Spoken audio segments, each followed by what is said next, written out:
oro só por isso, mas também por aqueles que pela sua palavra hão de crer em mim. Oh, glória! Eu oro por esses 12, mas também eu oro por aqueles que por causa da tua palavra hão de crer em mim. Deixa eu te perguntar, quantos aqui creem no Senhor Jesus por causa da sua palavra? Quem expressa a sua fé pela palavra de Deus e crê no Filho de Deus? Você pode expressar a sua adoração a Ele nessa noite. Se você crê nele de verdade por um minuto, levante a tua mão aos céus, expressa a sua alegria glorificando, exaltando, bendizendo, celebrando o Senhor teu Deus, aquele que te salvou, aquele que te resgatou da sua atual maneira de viver, e naquele que você crê pela palavra de Deus. Você não viu, mas você crê. Você não viu, mas recebeu a palavra, e a fé vem pelo ouvir, o ouvir pela palavra. E Jesus diz: bem mais aventurado são aqueles que não viram e creram. Os discípulos viram e creram, mas nós somos mais privilegiados, porque não estamos vendo, mas pela palavra nós cremos que Ele é o Filho de Deus Altíssimo. Oramacandará, xerematorecandarábia, xereão do comanagasúbia. Aleluia. E Ele ora por nós. E o interessante é que essa oração, ela tem a parte de Deus para ter resposta, mas tem a parte que só nós que podemos responder essa oração de Jesus. É a única oração que o poder da resposta dela não está só na mão de Deus, está nas nossas mãos. Levanta a mão e diga: a oração que Jesus fez, eu tenho poder de responder. Porque qual foi a oração de Jesus? A oração de Jesus foi que tenhamos unidade, para que todos sejam um, como tu, ó Pai, és em mim. A oração de Jesus é que nós sejamos um, que venhamos agir como a Trindade age. Você está entendendo o mistério? Venhamos fazer como o Pai, o Filho e o Espírito Santo faz. Essa parte é conosco. A resposta dessa oração está nas nossas mãos.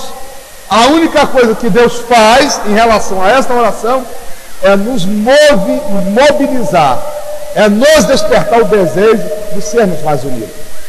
Mas Ele não pode nos obrigar a ser unidos. Ele pode gerar um sentimento no seu coração: eu preciso perdoar, eu preciso amar. Você já sentiu esse desejo no seu coração? Então isso é dado por Deus, através do Espírito Santo. Agora, quantos desejos que o Espírito Santo coloca em nós e nós não colocamos em prática? Quantas coisas boas Deus faz nascer dentro de nós e nós não realizamos, por negligência. E a unidade é uma delas. Porque o que impede a unidade da igreja é a vaidade, é o orgulho, é a soberba, é a dificuldade de andar mais uma milha, é a dificuldade de quando pedir a capa você dá a túnica, é a dificuldade de ferir o rosto de um lado e oferecer a outra face. Que nós nos espinhamos com facilidade, nós nos indignamos uns contra os outros com muita facilidade. Basta uma palavra que nós não gostamos para nos distanciarmos uns dos outros. Basta uma ação que nós vimos alguém fazer contra nós ou que nós reprovamos, não quero mais conversa, não quero mais assunto, não quero mais papo. E aí nós pensamos: você já pensou se Deus lidasse conosco dessa maneira? Hoje eu estava lendo um texto que eu quero até compartilhar com você. Abre a sua Bíblia em Hebreus, lá no capítulo 4.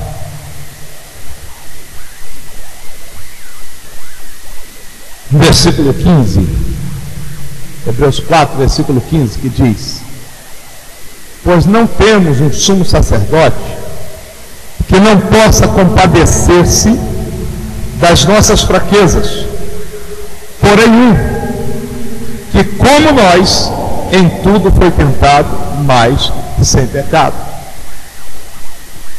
Você sabe por que todas as vezes que você peca e você dobra o joelho e pede perdão a Deus, o Senhor Jesus perdoa? E Ele sempre vai estender a mão para te perdoar? Porque Jesus, Ele sabe na pele o que nós sentimos. Ele sabe por experiência. Jesus sabe o que é tentação, porque Ele foi tentado em tudo.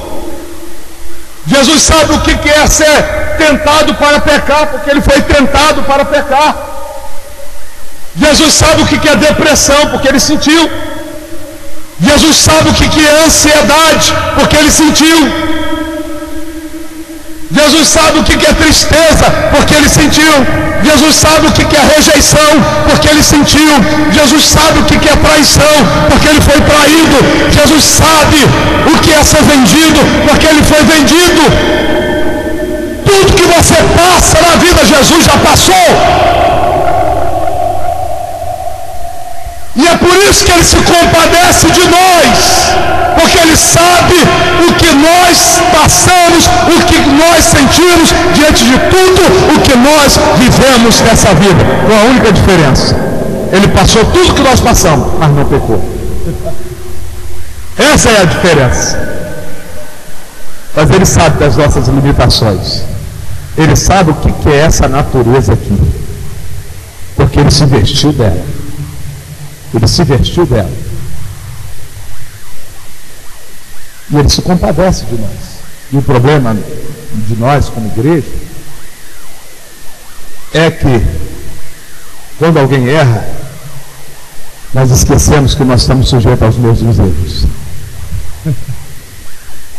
Quando alguém fracassa, nós esquecemos que nós estamos sujeitos a ter os mesmos fracassos. E aí, quando nós temos essa dificuldade de perdoar, de abraçar, de estender as mãos, nós nos afastamos uns dos outros. E geralmente, daquelas pessoas que nós nos afastamos, nós vamos procurar, é automático isso, nós vamos procurar a fazer com que as pessoas que se relacionam conosco se afastem também daquela pessoa. E aí gera divisões, gera contendas, e a igreja para de caminhar, porque quando há divisão, quando há pensamento contrário, a igreja deixa de caminhar. Você lembra de Moisés? Moisés, Deus falava com ele cara a cara, face a face. E sabe o que acontece um dia? A irmã dele, profeta, o irmão dele, sacerdote, diz: por que é só com Moisés que Deus tem que falar? Por que é só ele que tem que ser o líder? Por que é só ele que tem que fazer as coisas e nós temos que obedecer o que ele fala? Diz a palavra de Deus que Deus chama Moisés, Arão e Miriam na tenda. E quando eles entram na tenda, Deus fala com eles: olha, com qualquer profeta da terra eu falo só em sonhos e visões, mas Moisés é diferente, com ele eu falo cara a cara. Ele está no nível superior de vocês.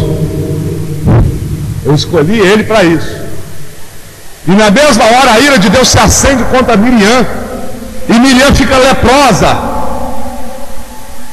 Ela fica tomada de lepra e tem que ser afastada do arraial, e Deus fere ela com aquela lepra. E a Bíblia diz que Moisés era o homem mais manso da terra, e ele se prostra no chão, chora diante de Deus: Deus, perdoa minha irmã, restaura ela, Senhor. Vou restaurar por causa da tua oração. Olha o exemplo de Moisés, unidade. Deus, que a irmã dele se levanta contra ele, ele perdoa e pede Deus para curá-la. Mas sabe qual foi o que a atitude de Miriam fez?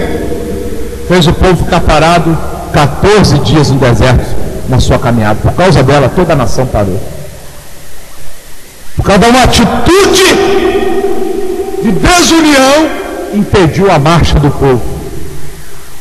Sabe o que está impedindo da igreja avançar? Sabe o que está impedindo os departamentos crescerem?